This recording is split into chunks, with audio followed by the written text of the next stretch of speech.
அருள்மிகு சிவசுப்பிரமணியர் ஆலயத்தில் இப்பொழுது இன்றைய நாளானது மகா சிவராத்திரி நாள். சிவராத்திரி சிறப்பு பூசைகள் நடைபெற்றுக் கொண்டிருக்கின்றன. இந்த வேளையில் நாங்கள் சிவசுப்பிரமணியர் ஆலயத்திலிருந்து பிரதான குருக்களோடு இங்கே இன்றைய சிவராத்திரி பற்றியும் மேலதிக விவரங்களையும் அறிந்து கொள்ள ஆசைப்படுகின்றோம். அந்த வகையில் இங்கு இணைப்பில் கலந்து கொண்டிருக்கின்ற குருக்களை இணைத்துக் கொள்வோம். வணக்கம் ஐயா. வணக்கம். தமிழ் முரசம் நேர்கள் சார்பில் உங்களை வரவேற்றுக் கொள்கின்றோம். இப்பொழுது சிறப்பாக சிவராத்திரி பூசைகள் நடைபெற்றுக் கொண்டிருக்கின்றது என்று நினைக்கின்றேன். அமைதியான நிலையிலே, அதாவது வெண்மையாக அழகாக காட்சி தரும் குன்றுதோர் ஆடும் குமரனாக விளங்குகின்ற சிவசுப்பிரமணியர் பெருமான் தேடி ஓடி வரும் மக்களுக்கு அருள் கொடுத்து மக்களை ஆண்டு கொண்டிருக்கின்ற கஜாவல்லி மகாவல்லி அம்பிகா சமேத சிவசுப்பிரமணியருடைய திருவருள் அனைவருக்கும் கிடைக்க வேண்டும் என்று பிரார்த்தித்து இன்றைய தினம் சிவராத்திரி இனிதாக நடைபெற்றுக் கொண்டிருக்கின்றது. மக்கள் கூட்டம் நிறைந்திருக்கின்றது ஐயா. இன்றைய தினம் இவ்வளவு குளிர்லையும் மக்கள் கூட்டம் ஜேந்து வந்து இந்த பெருமானுடைய முதலாவது ஜாம பூஜை நிறைவேற்றுள்ளது. தற்சமயம் சுமார் 200-300க்கும் அதிகமான மக்கள் கலந்து கொண்டனர் முதலாவது ஜாமத்திலே. அடுத்ததாக இப்பொழுது புரோகிராம், அதாவது இசை நிகழ்ச்சிகள், சிறார்களுடைய இசை நிகழ்ச்சிகள் நடைபெற்றுக் கொண்டிருக்கின்றது. இங்கு எங்களுக்கு கிடைக்கப்பட்ட அந்த அறிவித்தலில் கூட நாங்கள் இங்கு ஒரு நீண்ட ஒரு நிகழ்ச்சி நிரலை பார்க்கக்கூடியதாக இருக்கின்றது. அதிகாலை 4 மணி வரைக்கும் இங்கு பல்வகை நிகழ்ச்சிகள் தொடர்ந்து சிறார்களுடைய நிகழ்வுகள் நடைபெறும். அதிகமான மக்கள் இங்கே, அதாவது ஐரோப்பா நாட்டிலே இப்படியான ஒரு சிவராத்திரி நடைபெறுவது நமக்கெல்லாம் மிகவும் பெருமையாக உள்ளது. அதாவது நாம் அறிந்த வகையில் இங்கே ஒஸ்லோ சிவசுப்பிரமணியர் ஆலயத்தின் அது வலிமையான திருவிழா காலங்களாக இருக்கட்டும் அல்லது சிறப்பு பூசைகளாக இருக்கட்டும், நமது மக்கள் அலை மோதுவது அனைவரும் பழமை வாய்ந்த இறைவன் கூடியுள்ள ஆலயம் அல்லவா. இது தவிர வேறு விசேட நிகழ்ச்சிகள், விசேட பூசைகள், அதாவது சாமம் 4 மணி வரை இங்கு பூசைகள் 4 பூசைகள் நடைபெறும். முதலாவது ஜாமமாக 6 மணிக்கு எம்பெருமானுக்கு விசேட அபிஷேக ஆராதனைகள் நடைபெற்று சிறப்பு பூஜை நடைபெற்றது.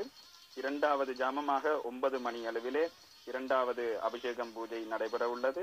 அதனைத் தொடர்ந்து 12 மணிக்கு 3வது ஜாம பூஜையும் அபிஷேக ஆராதனைகளும், 4 மணிக்கு 4வது ஜாம அபிஷேகம் ஆராதனைகள் முடிந்தவுடன் எம்பெருமான் எம்பிராட்டியுடன் வீதி உலா வருகின்ற காட்சியும் நடைபெறும்.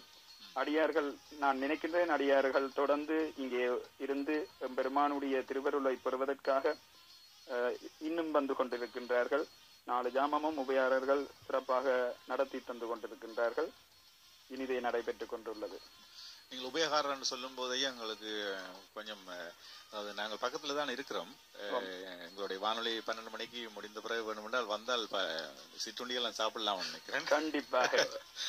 அதாவது சைவத்தின் தொன்மை வாய்ந்தது சைவம். சைவ சமயத்திலே அனைவருக்கும் தெரிந்தது, பூஜைகள் நடைபெற்றால் யாருமே வெறுங்கையோட போகக்கூடாது என்று சொல்லி எங்களுடைய பழமை வாய்ந்த சைவ மக்கள், அதாவது எங்களுக்கு வழிகாட்டியது எப்படி என்று சொன்னால், ஒரு பெரியோரை பார்க்கும் போது, சாமியை பார்க்கும் போகும்போது கையுறையாக ஏதாவது எடுத்து செல்வோம். அதே போல திரும்ப வீடு செல்லும் போது சுவாமியுடைய பிரசாதம் எடுத்து செல்வது வளமை. ஆனதன்மையினாலே இந்த ஆலயத்திலே, அதாவது வாரந்தோறும் அன்னதானங்கள் நடைபெறுவது வளமை. இன்றைய தினமும் அதே போல காலையிலே இந்த விரதகாரர்கள் இந்த பாரண பூஜை, அதாவது விரதம் முடித்துக் கொள்வதற்காக அன்னதானம் வழங்க இருக்கிறார்கள். அதற்கான சமையல் ஆயத்தங்கள் நடைபெற்றுக் கொண்டுள்ளது. தொண்டர்கள் எல்லாம் ஆர்ப்பாட்டமாக ஆரவாரமாக இதெல்லாம் செய்து கொண்டிருக்கின்றார்கள். இன்னும் சந்தோஷமாக உள்ள ஒரு நிலைமை. தாராளமாக எல்லாரும் வந்து எம்பெருமானுடைய திருவருள் நிறைய கிடைக்க வேண்டும் என்று எம்பெருமானை பிரார்த்தித்து வேண்டுகிறேன். மகிழ்ச்சியா. இது தவிர இந்த கோயில் ஆலய திருப்பணியை பற்றி கொஞ்சம் கூறலாம் என்று நினைக்கின்றேன். அதை பற்றி தான் நாங்களும் கேட்கிறோம். இந்த புதிய கோயில் பற்றிய அனைவருக்கும் தெரிந்தது சிவராத்திரி, மகா சிவராத்திரி என்று அழைப்பார்கள். என்ன, அதாவது சிவபெருமானுடைய முக்கிய விரதம் என்பதால் இதற்கு மகா சிவராத்திரி என்று பெயர். சிவராத்திரி புராதன கதைகளிலே கூறப்பட்டது. சிவபெருமானின் அடிநுடியை தேடி பிரம்மாவும் விஷ்ணுவும் தேடி சென்ற போது சோதிப்புலம்பாக தோடின லிங்க வடிவமாக அந்த சோதிப்புலம்பு தோன்றியது. என்ன, அதுதான் இந்த லிங்கோத்பவாலம் அமாவாசையை அடிப்படையாக கொண்டே இந்த சிவராத்திரி வகுக்கப்பட்டது.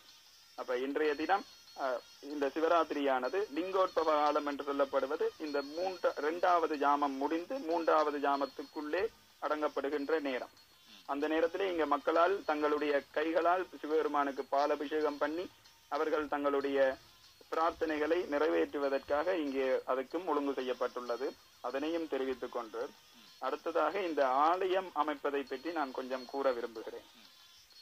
அதாவது இப்பொழுது இந்த வானொலி தொலைக்காட்சிகளுடைய மிக பெரும் சேவையினாலே உலகம் வாழ் மக்கள் அனைவரும் உலகத்திலே நடக்கின்ற ஒவ்வொரு திருவிழாக்கள் விசேஷங்களை கேட்கக்கூடியதாகவும் பார்க்கக்கூடியதாகவும் இருப்பது மிகவும் ஒரு திறமையான ஒரு சிறப்பான ஒரு அம்சமாகும். அந்த வகையிலே இப்பொழுது உலகத்திலே அனைவரும் கோடான கோடி மக்கள்கள் இந்த வானொலியை கேட்டுக்கொண்டிருப்பார்கள்.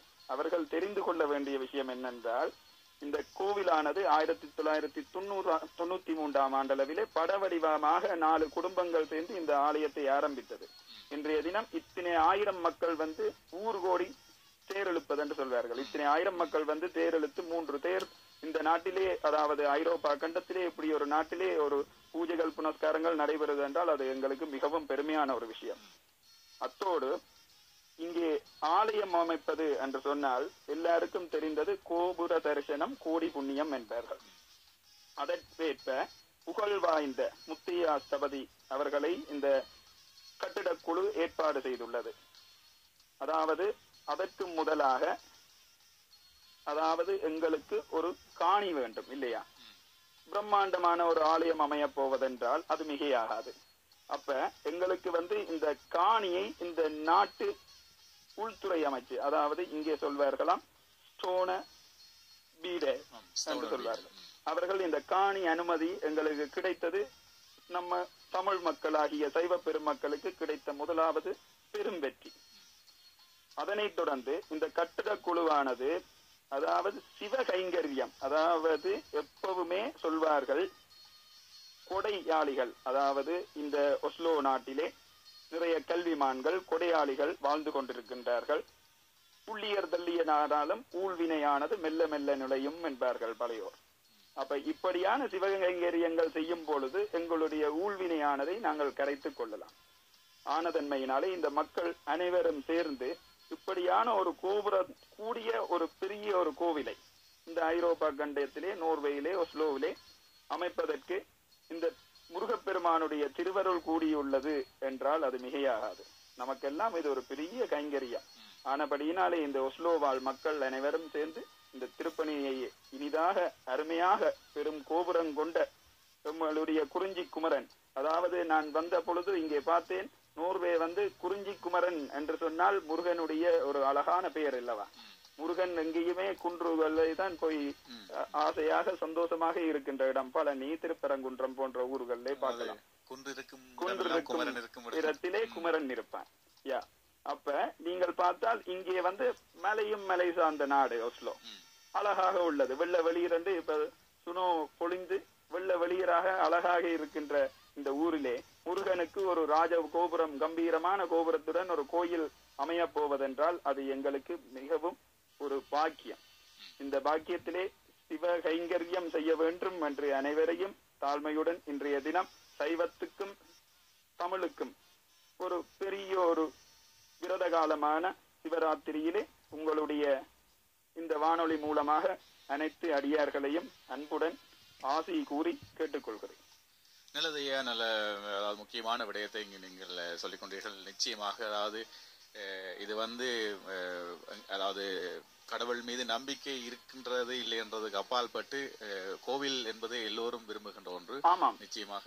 அடுத்ததாக நீங்கள் யோசிக்க வேண்டிய ஒரு விடயம் என்னவென்றால், நமது ஆலயமானது இப்பொழுது எங்களால் கட்டப்பட்டால் எங்களுடைய வரும் சந்ததிகள், எங்களுடைய தமிழ் கலை கலாச்சாரங்கள் பேணி பாதுகாக்கப்படும்.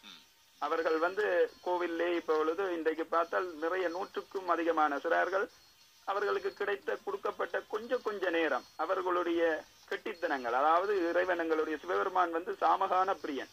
உங்களுக்கு தெரியும், ராவணன் தலையை கொய்து கைகளை கொய்து சாமகானம் வாசித்து இறைவனை இறைவனின் அருளுக்கு ஆதிக்கமானவன் ராவணன், அனைவருக்கும் தெரிந்த புராண கதைகள். அப்பொழுது இப்பொழுது இன்றைய தினம் சிவபெருமானுடைய சிவராத்திரியிலே இப்படியான ஒரு விஷயம் அனைவரையும் சென்றடைகின்றதா, அது எனக்கு மிக்க பெரும் மகிழ்ச்சியாக இருக்கின்றது. நல்லதையே நல்ல விடயங்களை எல்லாம் பரிமாறிக்கொண்டீர்கள். தொடர்ந்தும் இந்த மகா சிவராத்திரி பூஜை சிறப்பாக நடைபெற்று இந்த நிகழ்ச்சிகள் எல்லாம் சிறப்பாக நடைபெற வேண்டும் என்று நாங்களும் பெருமானை பிரார்த்தித்துக் கொள்கின்றோம். இந்த நேரத்தில் நல்ல விடயங்களை பரிமாறிக்கொண்டதற்கு அனைவரும் சார்பிலும் உங்களுக்கும் நன்றிகளை சொல்லி, உலகம்பால் சைவ பெருமக்கள் நூடூலி வாழ்க வேண்டும் என்று வாழ்த்தி, எம்பெருமான் ஒஸ்லோ வாழ் எம்பெருமான் கஜாவல்லி மகாவல்லி அம்பிகா சமேத சிவசுப்பிரமணிய பெருமானுக்கு குருவருளும் திருவருளும் நிறைய கிடைக்க வேண்டும், உலகம் முழுக அமைதியாக மக்கள் நன்றாக வாழ வேண்டும் என்று பிரார்த்தித்து அமர்ந்து கொள்கிறேன். இந்த சந்தர்ப்பத்தை நமது ஆலயத்துக்கு அளித்தமைக்கு உங்கள் வானொலிக்கும் நன்றி தெரிவித்து விடைபெற்றுக் கொள்கிறேன். நன்றி ஐயா. நன்றி, வணக்கம். தமிழ் முரசன் சார்பில் நன்றிகளை சொல்லி விடைபெறுகிறோம். நன்றி, வணக்கம். ஆமாம், அருள்மிகு சிவசுப்பிரமணியர் ஆலயத்தில் இப்பொழுது மகா சிவராத்திரி சிறப்பு பூசைகள் நடைபெற்றுக் கொண்டிருக்கின்றன. அதுபோல சிறப்பு நிகழ்ச்சிகளும் இங்கே குருக்கள் கூறியது போல நடைபெற்றுக் கொண்டிருக்கின்றது. இணைந்து கொள்ள விரும்பினால் நீங்களும் இப்பொழுது கூட அதிகாலை 4 மணி வரை இந்த பூசைகள் தொடர்ந்து நடைபெறும். பூசைகள் மட்டுமல்ல, வெவ்வேறு கலை நிகழ்ச்சிகளும் நடைபெற்றுக் கொண்டிருக்கின்றன. அதே போல ஐயா சொன்னது போல பிரசாதங்களும் வழங்கப்பட்டுக் கொண்டிருக்கின்றது. ஆகவே இப்பொழுதும் நேரம் சென்றுவிடவில்லை, செல்லலாம் என்பதை இந்த நேரத்தில் சொல்லிக்கொண்டு இந்த நிகழ்ச்சி நிறைவுக்கு கொண்டு வருகின்றோம்.